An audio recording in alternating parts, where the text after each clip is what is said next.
Hello दोस्तों, मैं भंवर सिंह और आप सभी का मेरे सुर तरंग चैनल पर स्वागत है। दोस्तों, कहते हैं ना कि कला ही जीवन है। जी हाँ दोस्तों, लेकिन किसी किसी को भगवान इतनी बड़ी कला देकर के इस दुनिया में भेजता है कि वो आम लोगों से अलग हट करके और खास हो जाते हैं, लोकप्रिय हो जाते हैं। उन्हें हम कलाकार कहते हैं। और दोस्तों, ऐसे नामी गिरामी जो कलाकार हुए हैं जिनको दुनिया के अंदर लोग याद करते हैं, वो इस दुनिया से चले गए, लेकिन उनके द्वारा जो प्रदर्शित की गई कला, उनके द्वारा दिखाया गया कला का हुनर आज भी जीवित है। लोग उनको याद करते हैं। राजस्थान में भी एक से एक बढ़कर के ऐसे कलाकार हुए हैं जिनके कला के किस्से दुनिया भर में मशहूर है, जो सुर्खियां बटोरते हैं, जिनको आज भी असंख्य लोग याद करते हैं, जो इस दुनिया से चले जाने के बाद में भी उनके बहुत बड़ी संख्या में लोग प्रशंसक हैं। उनमें से कुछ राजस्थान के जाने माने और मारवाड़ के जाने माने कलाकार हैं, जिनके बारे में मैंने इससे पूर्व वीडियो बनाया, जिसमें चंपा मेथी के बारे में 2-3 वीडियो बनाए। आपने देखा, काफ़ी पसंद भी किया और उनका जीवन परिचय मैंने दिया। इसी प्रकार से कालूराम जी प्रजापत के बारे में मैंने वीडियो बनाया है। इसी प्रकार सीमा मिश्रा के बारे में और भी जो कलाकार हैं उनके बारे में बताया गया है, और राम निवास जी के बारे में भी एक वीडियो बनाया। लेकिन आप लोगों की बेहद मांग है कि और जानकारी दी जाए, तो दोस्तों आइए, मैंने कोशिश की है कि राम निवास जी राव, जो हमारे यहाँ के जाने माने लोक कथाकार, वार्ताकार और भजनी थे, और बहुत ही जाने माने कलाकार थे जिनको बच्चा बच्चा जानता है। मोहन जी झाला और राम निवास राव, ये दोनों किसी जमाने के अंदर हमारे मारवाड़ के सिरमौर थे संगीत के क्षेत्र में, और दोनों ही समकालीन थे, कोई ज़्यादा दोनों के बीच में अंतर नहीं था, और दोनों ने धूम मचा रखी थी। ऐसा कोई कार्यक्रम नहीं था जहां इन दोनों में से किसी एक को आमंत्रित नहीं किया जाता हो। दोस्तों, दोनों ही समय से पहले इस दुनिया से चले गए। मोहन जी झाला के बारे में मैंने कल परसों वीडियो बनाया, उसमें पूरा डिटेल बताया। उनका भी एक दुर्घटना, उनकी गाड़ी पलटी खाई और उनका देहावसान हो गया दुर्घटना में। इसी प्रकार राम निवास जी के बारे में बहुत बड़ी ट्रेजेडी हुई दोस्तों। उनका भी आकस्मिक निधन हो गया, बीमार पड़े आकस्मिक रूप से, और फिर बीमार पड़ने के बाद में अस्पताल में भर्ती हुए, लेकिन उनको बचाया नहीं जा सका। इससे पूर्व दोस्तों, उनकी कला को, उनकी लोकप्रियता को और उनके प्रशंसकों की बढ़ती संख्या को देख करके आपस में प्रतिस्पर्धा, दोस्तों वैसे कहते हैं ना कि कलाकारों के बीच में भी प्रतिस्पर्धा होती है, और ये प्रतिस्पर्धा कई बार ईर्ष्या को जन्म देती है। और ईर्ष्या जब किसी व्यक्ति के सिर चढ़ जाती है तो व्यक्ति देखते हुए भी आंखों से अंधा हो जाता है, और वो कुछ भी कर देता है, कुछ भी करने के लिए तत्पर रहता है, और वो ये नहीं जानता कि इसका परिणाम खराब होगा। कभी भी हम कुछ भी करें, लेकिन अंतोगत्वा उसकी परिणति खराब होती है, वो करता है। दोस्तों, राम निवास जी राव भी जाने माने राजस्थान के, मारवाड़ के बहुत ही बड़े लोक कलाकार थे, भजनी थे, गीत गाते थे, और वार्ताओं में तो उनका कहना ही क्या है। आकाशवाणी से भी आपने अनेक बार सुना होगा, उनकी ऑडियो और वीडियो भी उनको खूब आपने देखे और सुने होंगे। तो दोस्तों, उन पर भी एक षड्यंत्र रचा गया और उनको सिंदूर और तेजाब पिलाया गया। जी हाँ दोस्तों, उनके आगे के जीवन को खराब करने के लिए, उनका गला खराब करने के लिए सिंदूर और तेजाब पिलाया गया। दोस्तों, मैंने बचपन में सुना है कि कोई बड़े बड़े कलाकार थे, उन्होंने एक दूसरे को सिंदूर पिला देते थे, तो सिंदूर पिलाने से गला खराब हो जाता है। गला खराब हो जाने के बाद में गायक कलाकार की वहीं पर मृत्यु हो जाती है, भले वो जिंदा रहता है लेकिन बिना गा नहीं सकता।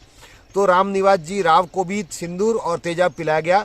अब दोस्तों, किसने पिलाया, कब पिलाया, ये तो वो खुद जानते हुए भी कभी उन्होंने बताया नहीं, लेकिन उन्होंने खुद ने ये जिक्र किया, जो इससे पहले के वीडियो में मैंने पूरा क्लिपिंग डाला है।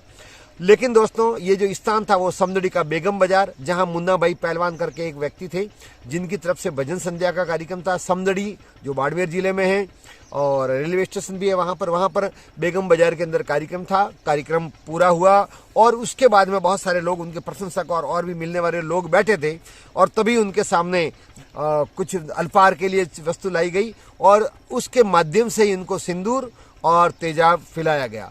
और पीते ही उनका घंटे 2 घंटे के बाद में गला जाम हो गया, दर्द होने लगा। वो अस्पताल गए, इलाज भी करवाया, लेकिन वापिस वो गला उनके ठीक होने में 4 साल लग गए। जी हाँ दोस्तों, स्थिति ये होगी कि वो बोल भी नहीं पाते थे, और अपने घर पर भी कोई चीज़ लेनी होती तो अपनी पत्नी को, अपने अथवा अपने बच्चों को कागज़ पर लिख करके बता दे, मुझे ये करना है, ये खाना है, यहाँ ये है, वो बात है। या कोई आते जाते थे तो उनको भी लिख के जवाब देते थे, और आंखों से लगातार आंसू गिरते थे। अब देखो क्या स्थिति होती है जब कोई व्यक्ति स्वस्थ होते हुए भी बोल नहीं पाता है, अपने मन को, भावों को उजागर नहीं कर पाता, तो कितनी वेदना होती है। जैसे गूंगे मंद सपनों भयो और समझ समझ पछताए। और 4 साल तक वो घर पे पड़े रहे, उनका कैरियर खराब हो गया, और फिर उनके घर की स्थिति में भी फर्क आ गया, इनकम के स्रोत कम हो गए, बच्चे छोटे छोटे थे। लेकिन दोस्तों, उन्होंने उस पल को भी झेला। तो दोस्तों, उसके बाद में 4 साल तक उन्होंने संघर्ष किया, फिर वो नॉर्मल हुए धीरे धीरे, और भगवती की कृपा हुई, सरस्वती की कृपा हुई, और उन्होंने पुनः गाना शुरू किया, और फिर बाद में वो गाने लग गए। लेकिन दोस्तों, उसके बाद में उनका कैरियर ज़्यादा दिन तक चला नहीं और अंतिम उनका जो कार्यक्रम था वो 25 अगस्त 2012 को, उनका अंतिम प्रोग्राम 25 अगस्त 2012 को जोधपुर के पास ओटियारडा में हुआ था, जहां पर भजन अंतिम बार गाया। और उस भजन में भी उन्होंने गाया, क्या लेके आया बंदा क्या लेके जाएगा, ये भजन उन्होंने गाया। शायद उनको आभास हो गया था कि वो ज़्यादा समय तक जीवित नहीं रहेंगी। बाद में जब वो घर जा रहे थे, घर जाते जाते उनकी तबीयत बिगड़ गई। प्रातःकाल उनको अस्पताल में भर्ती करवाया, गोयल हॉस्पिटल जो जोधपुर का जाना माना हॉस्पिटल है, गोयल अस्पताल में उनको भर्ती करवाया गया।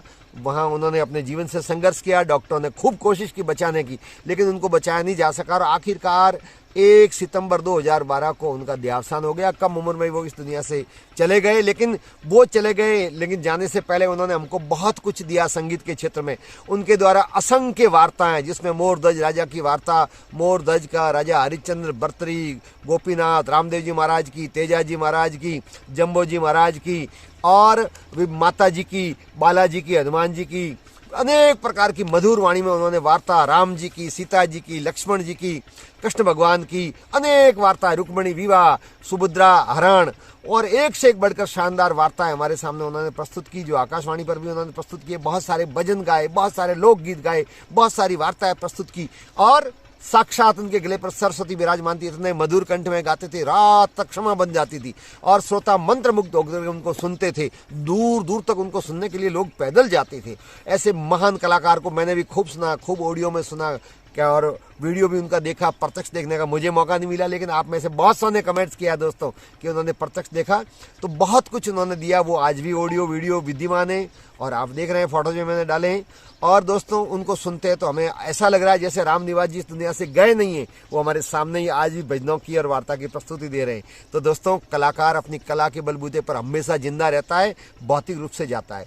लेकिन दोस्तों ये बड़ी विडंबना है कि कलाकारों के बीच में इतनी गंदी प्रतिस्पर्धा होती है कि ये दिखाने के लिए, कमजोर करने के लिए और नुकसान पहुंचाने के लिए तत्पर होते हैं।